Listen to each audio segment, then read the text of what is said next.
A 14-year-old girl walked out of school and disappeared without a trace.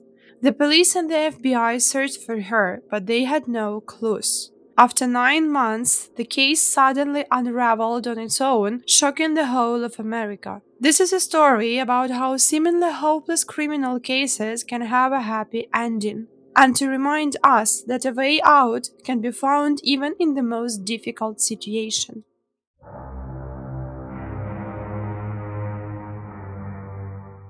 Abigail Hernandez lived with her mother and sister in the small town of Conway, New Hampshire. The town has a population of about 10,000 people and an extremely picturesque landscape.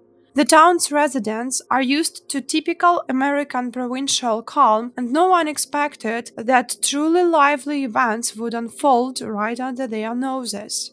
On the 9th of October 2013 was an ordinary weekday, and Abby went to school as usual. In 3 days, she was preparing to celebrate her 15th birthday and was in high spirits. Together with her mother, they planned to organize the big party with all of Abby's friends. After school, the girl planned to go straight home.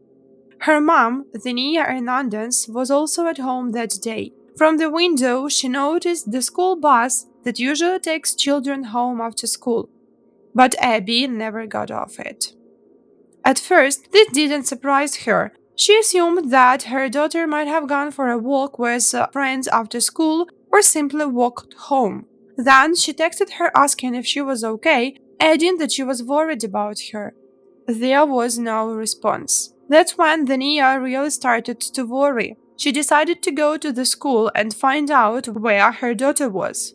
When she got there, she talked to the teachers and found out that the librarian had seen Abby leaving the school. At this point, the mom really started to get worried. Her daughter wasn't answering her calls or texts, and Nia started to go through the options of what could have happened.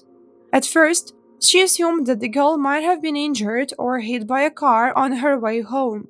She called the hospital, but Abby wasn't there. Desperate to find her daughter on her own, she turned to the police in the evening. As a common rule, the police speculated that Abby might have run away from home on her own because of family problems. Despite the words of her mother, who claimed that she and her daughter had a great relationship, the police decided to go with this theory at this stage.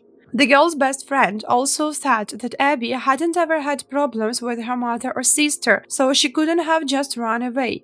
That day, during short breaks between classes, they had fun and discussed the upcoming birthday party.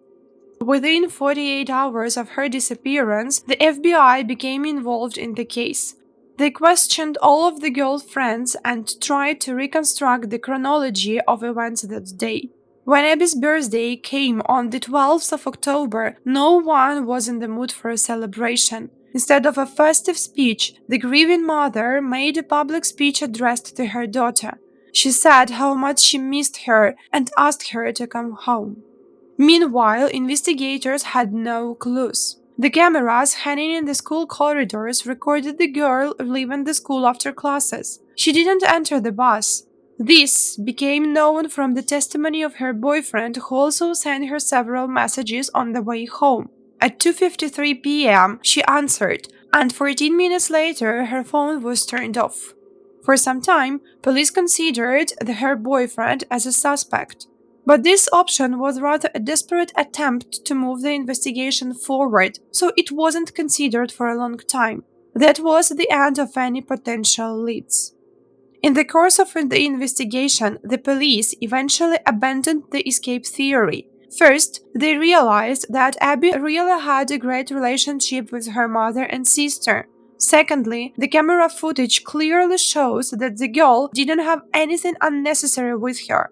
After all, if she had decided to run away, she would hardly have had enough of her backpack with textbooks. She also left her pocket money at home. In case of escape, she would have needed the cash first.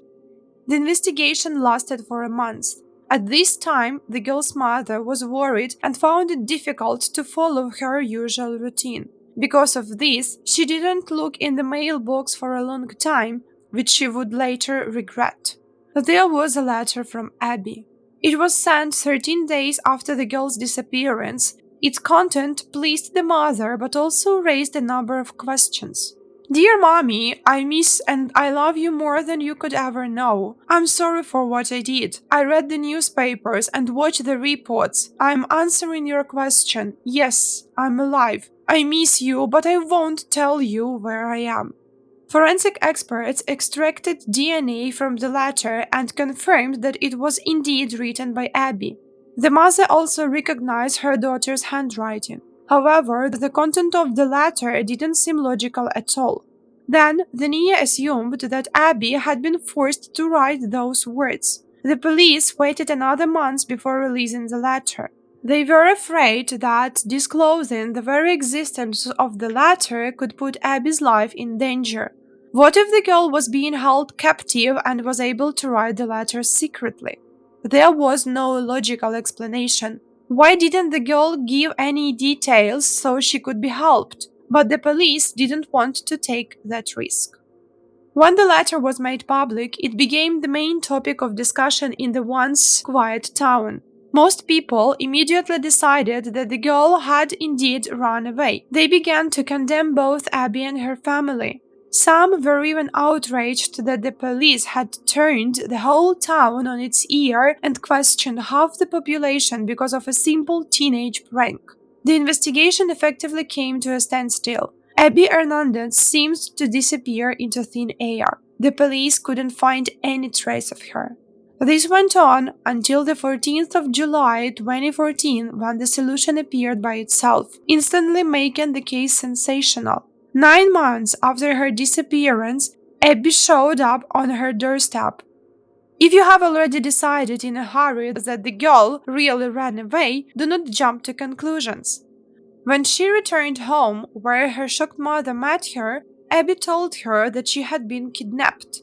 On the ill-fated day she disappeared, the girl walked home. Even though the town was small, the distance was considerable. At some point, a car stopped near her and the driver offered her a ride. Abby agreed as she was tired of walking and had blisters from her new shoes. At first, everything was going smoothly. The middle-aged man was driving calmly toward her home, until he suddenly turned into an empty parking lot. Abby realized she was in danger and tried to get out of the car, but the man pulled out a gun and ordered her not to move. He handcuffed her and put a cap on her head so she couldn't see the road. Then they drove off in an unknown direction. All the while, Abby tried to convince the stranger to let her go. But he kept driving, ignoring her, until he brought her to his house 30 miles away from Conway.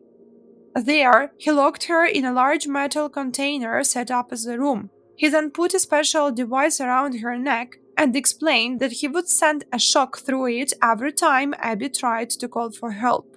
He also assured her that there was a device connected to the container door that would ignite if she tried to rescue Abby.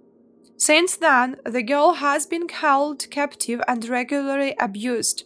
From the first day, she decided to gain the trust of the captor in order to have a chance to escape. Abby kept repeating that she didn't blame him as she understood her motives. She also promised not to tell anyone what had happened if he let her go. Months passed and the kidnapper really began to trust his captive more. Gradually, he started taking her from the storage container to his house. There, he printed counterfeit bills and thus earned a living, and from a certain time Abby, at his request, began to help him in his business.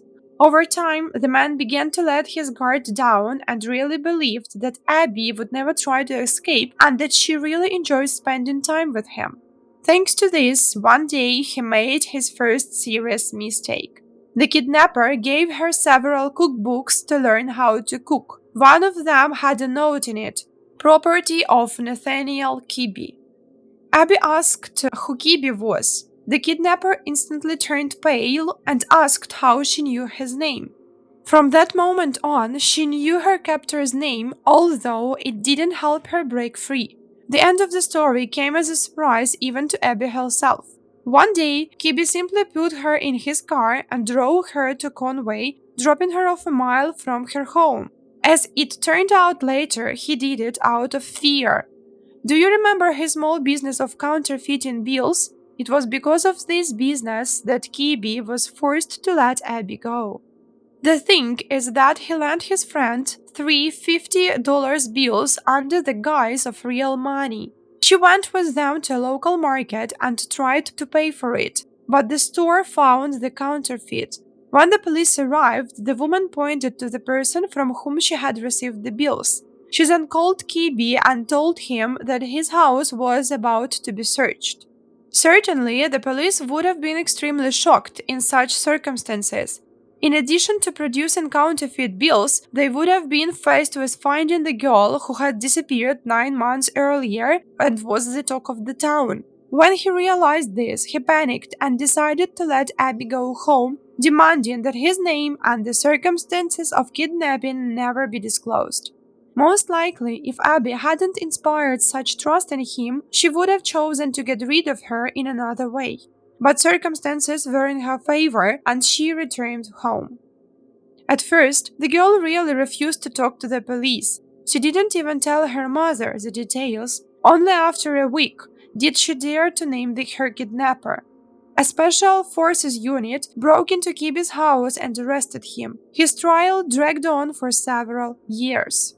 In 2016, he pleaded guilty and was sentenced to 45 to 9 years in prison. At the time of the kidnapping, he was 34 years old, which means he will either spend most of his life behind bars or all of it. Abby was also present at the hearings. There she stated that despite all the horror she went through, she forgives Kibi. She also added that these events made her look at her life and freedom differently. Today, Abby and her husband are raising a child. The girl is building relationships and continues to live life to the fullest, despite what she has been through. Her story clearly demonstrates the fact that a person can get out of the most terrible situation if they strive for it. Leading forensic psychologist side, Abby's behavior is an example of how to behave in a kidnapping situation. After all, she did everything she could to save her life.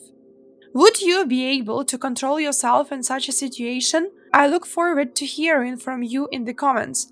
And of course, thank you for watching.